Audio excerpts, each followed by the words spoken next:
नमस्कार, न्यूज 18 मध्य प्रदेश छत्तीसगढ़ देख रहे हैं आप और बुलेटिन की शुरुआत बड़ी खबर के साथ करेंगे। दुर्ग से बड़ी खबर है। दुर्ग के कपसदा हत्याकांड में खुलासा हुआ है, भाई ही निकला हत्याकांड का मास्टरमाइंड। दो साथियों के साथ मिलकर वारदात को अंजाम दिया था। पैसों की डिमांड पूरी नहीं करने पर हत्या की वारदात अंजाम दी। युवती को सम्मोहित करवाने के लिए पैसे मांग रहा था। सोने चांदी के जेवरात और नकदी जब्त की गई है। 30 घंटे के अंदर पुलिस ने मामले में खुलासा कर दिया है। दुर्ग पुलिस ने कार्रवाई की है। तो ये बड़ी खबर है दुर्ग से। दरअसल दुर्ग के कपसदा हत्याकांड में ये खुलासा हुआ है, भाई ही इस पूरे मामले में हत्याकांड का मास्टरमाइंड निकला है। दो साथियों के साथ भाई ने ही इस वारदात को अंजाम दिया था। दरअसल पैसों की डिमांड पूरी नहीं होने पर उसने ये साजिश रची थी और अपनों को ही मौत के घाट उतार दिया।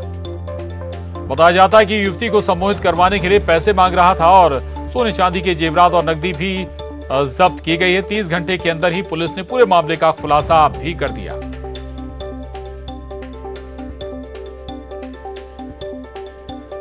तो कपसदा हत्याकांड में खुलासा हो गया है, भाई ही इस वारदात का मास्टरमाइंड निकला है। उसने दो साथियों के साथ मिलकर इस वारदात को अंजाम दिया था और अब 30 घंटे के अंदर ही पुलिस ने इस मामले में बड़ा खुलासा करते हुए सोने चांदी के जेवरात और नकदी भी जब्त की है। मिथिलेश ठाकुर हमारे साथ जुड़े हैं दुर्ग से और जानकारी के साथ। मिथिलेश, हैरान करने वाला ये मामला था और आखिरकार अच्छी बात यह कि पुलिस बहुत जल्दी इस मामले की तह तक पहुंच गई।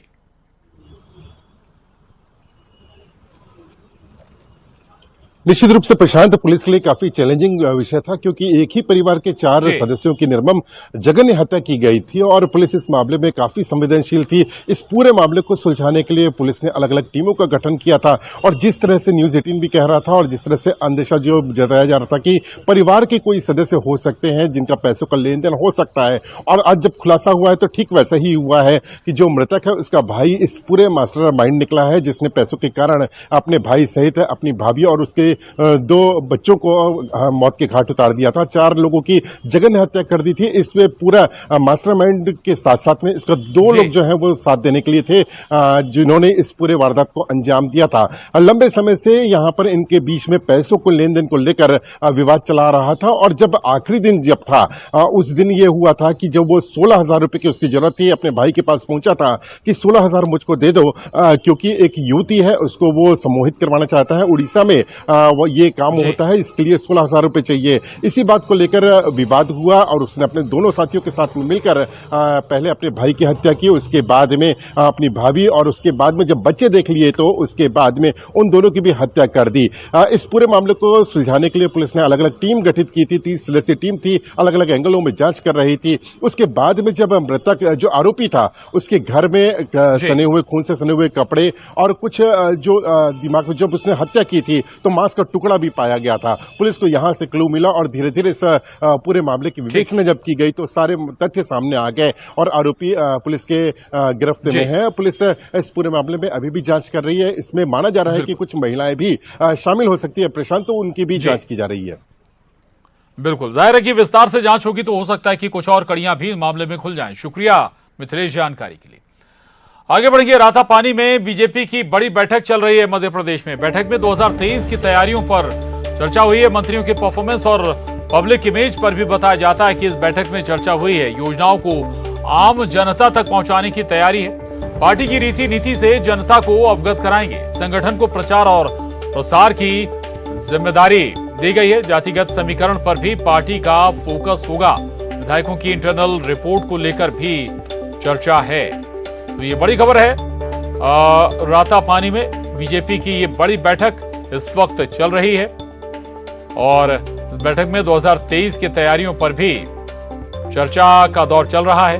इसके अलावा मध्य प्रदेश शासन में मंत्रियों की परफॉर्मेंस और उनकी पब्लिक इमेज को लेकर भी चर्चा हुई है और ये तमाम जो पहलू 2023 में बहुत महत्वपूर्ण रहने वाले हैं। आपको बता दें कि योजनाओं को आम जनता तक पहुंचाने की तैयारियां भी हैं।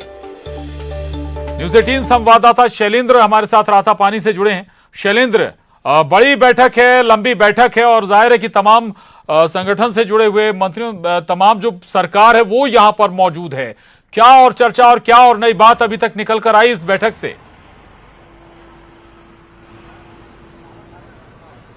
देखिए प्रसाद, जिस तरीके से 2023 में चुनाव जी। होने हैं उसके लिए सबसे महत्वपूर्ण हो जाता है विधायक और मंत्रियों की परफॉर्मेंस क्या है, जनता के बीच में उनकी क्या इमेज है, उस सब को लेकर जो चर्चा है वो अंदर हुई है। क्योंकि संगठन से जुड़े हुए तमाम जो बड़े नेता वहां अंदर मौजूद हैं और इसके अलावा सरकार से जुड़े हुए तमाम जो मंत्री हैं वो यहाँ पर मौजूद हैं। ऐसे में 2023 में इलेक्शन होना है और बहुत आवश्यक हो जाता है कि पब्लिक के बीच में छवि और जो योजनाएं हैं सरकार की वो आखिर कितनी जमीनी स्तर पर पहुंच रही है, क्योंकि वही योजनाएं होती हैं जो आने वाले चुनाव में आपके जीत का आधार बनती हैं। ऐसे में योजनाएं को इम्प्लीमेंटेशन का काम भले ही सरकार का होता है, लेकिन ये अब ये तय किया गया है कि संगठन के लोगों की भी ये जिम्मेदारी होगी कि जो भी फ्लैगशिप योजनाएं हैं, चाहे वह केंद्र सरकार की हो या राज्य सरकार की, उनको प्रभावी ढंग से जनता के बीच में पहुंचाया जा सके, ताकि ये जनता को पता रहे कि सरकार उनके लिए क्या क्या काम कर रही है और जो लोग इस योजना का लाभ नहीं ले पा रहे हैं वो उस योजना का लाभ लें।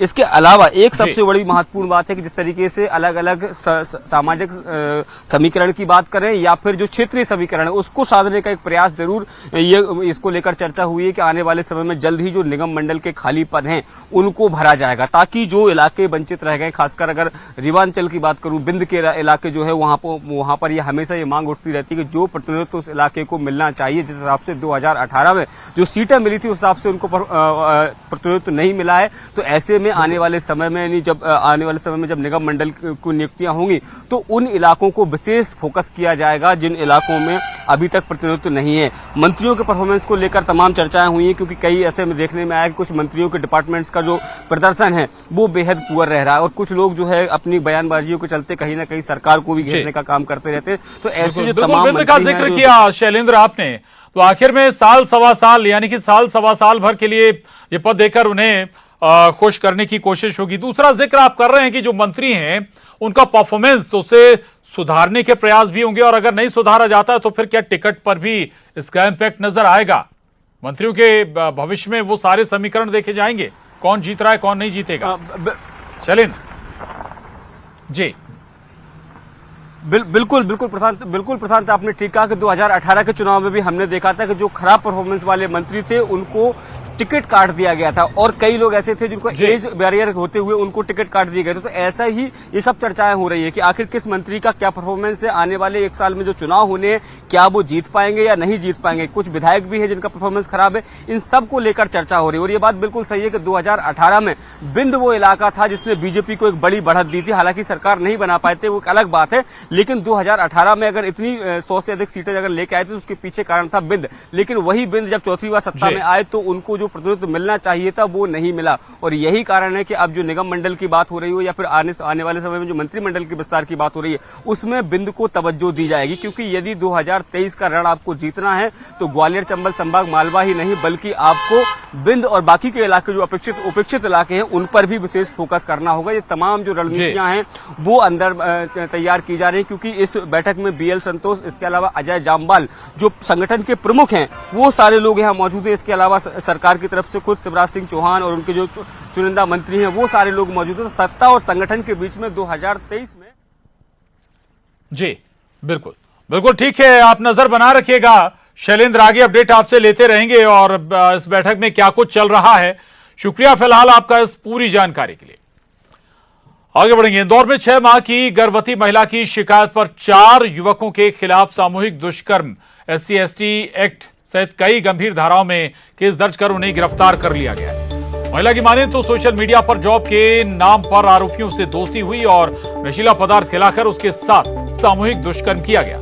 पुलिस को दर्ज कराई गई शिकायत में पीड़िता ने कहा है कि वारदात के समय उसने अपने आप को गर्भवती बताते हुए छोड़ने की दुहाई भी दी, लेकिन आरोपियों ने उसकी एक नहीं सुनी और कहा कि उनके समाज में सब जायज है। इतना ही नहीं, आरोपियों ने कहा कि हिंदू लड़कियों के साथ संबंध बनाने से जन्नत नसीब होती है। वारदात को अंजाम देने के बाद इन लोगों ने उसे धमकी भी दी कि अगर उसने किसी को इसकी जानकारी दी तो उसे और उसके पति की हत्या कर देंगे। किसी तरह डरी सहमी पीड़िता ने परिजनों को जानकारी दी और मामला दर्ज कराया।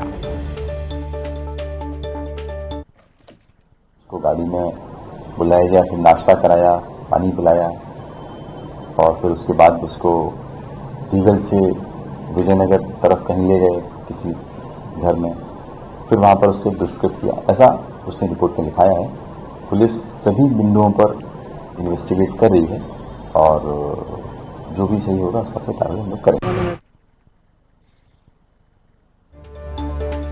तो इंदौर का ये मामला है और आपको बता दें कि इस मामले में पुलिस ने गिरफ्तारी भी की है। बेहद गंभीर ये मामला, 6 माह की गर्भवती महिला की शिकायत पर 4 युवकों के खिलाफ सामूहिक दुष्कर्म SC/ST एक्ट सहित कई गंभीर धाराओं में केस दर्ज कर उन्हें गिरफ्तार कर लिया गया।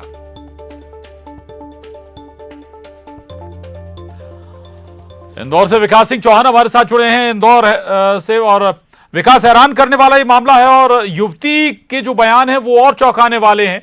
4 युवकों ने इस वारदात को अंजाम दिया और ये भी लगभग इन बातों से समझ में आ रहा है कि एक पर्टिकुलर समुदाय से ये चारों जो आरोपी हैं वो जुड़े हुए हैं। विकास,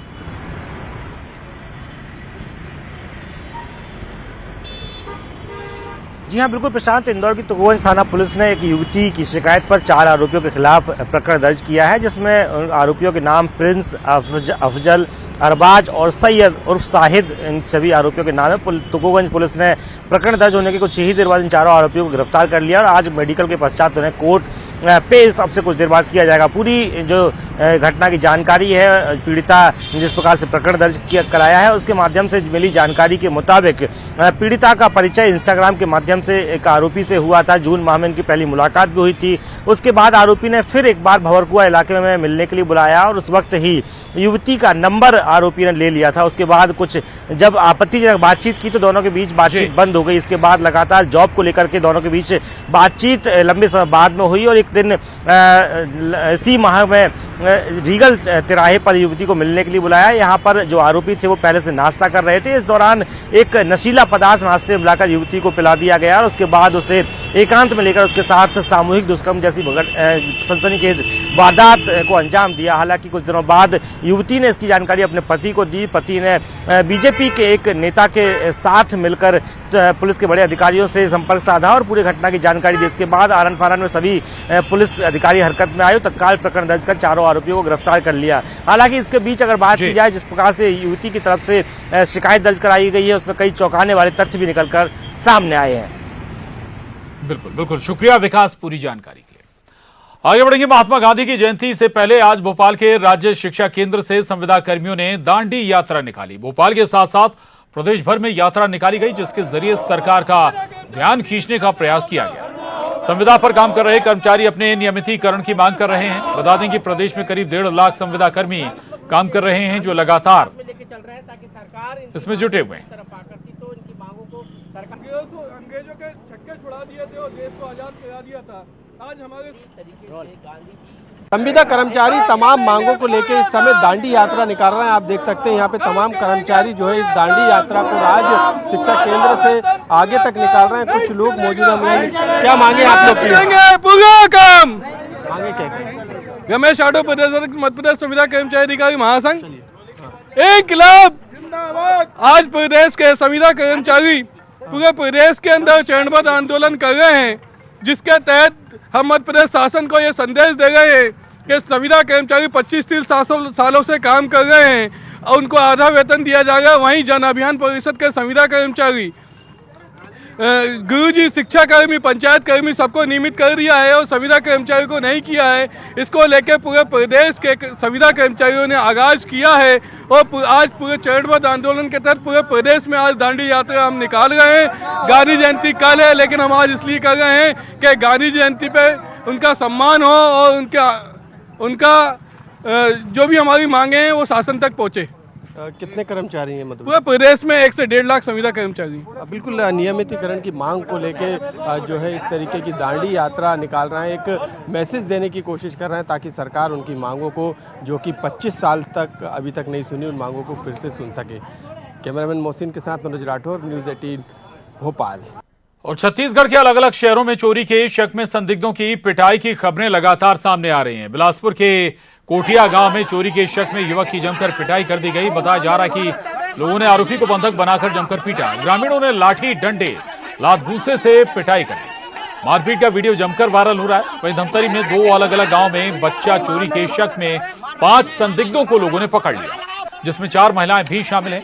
ग्रामीणों ने बच्चा चोरी के शक में एक युवक की जमकर पिटाई कर दी। लोगों से युवक को छुड़ाने में पुलिस को काफी मशक्कत करनी पड़ी।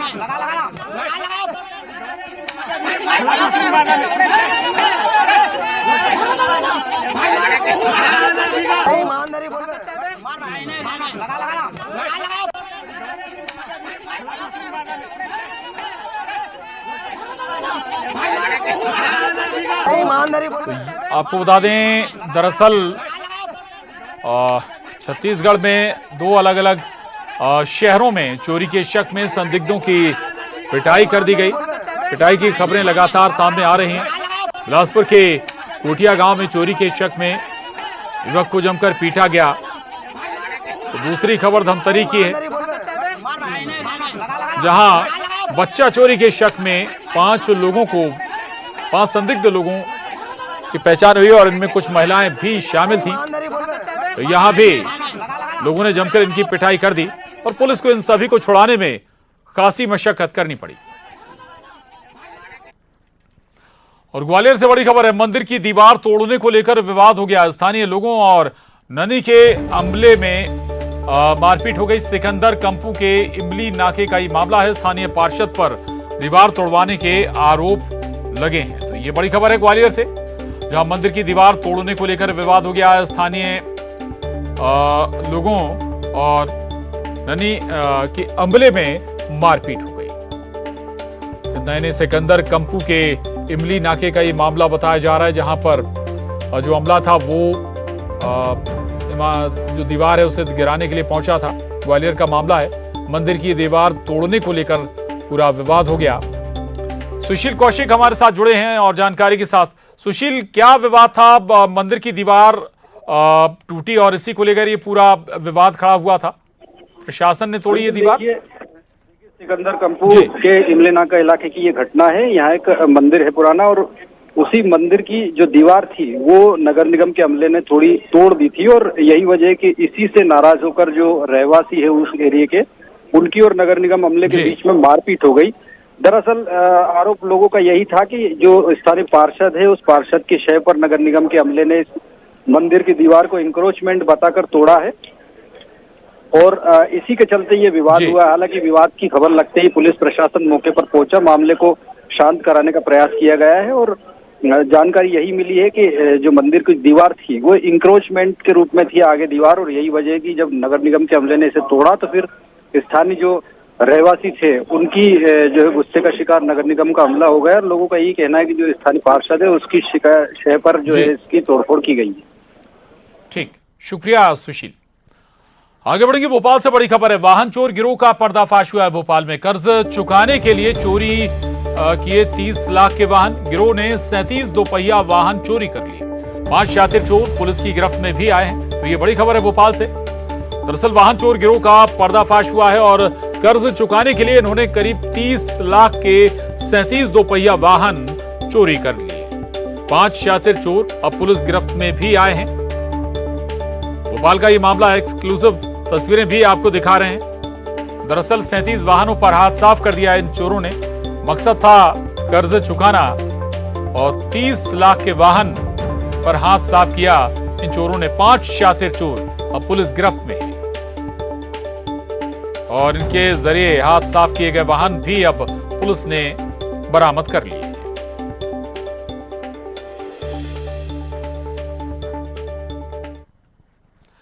और अब रुकेंगे सुपरफास्ट सेंचुरी का। आज से देश में नई संचार क्रांति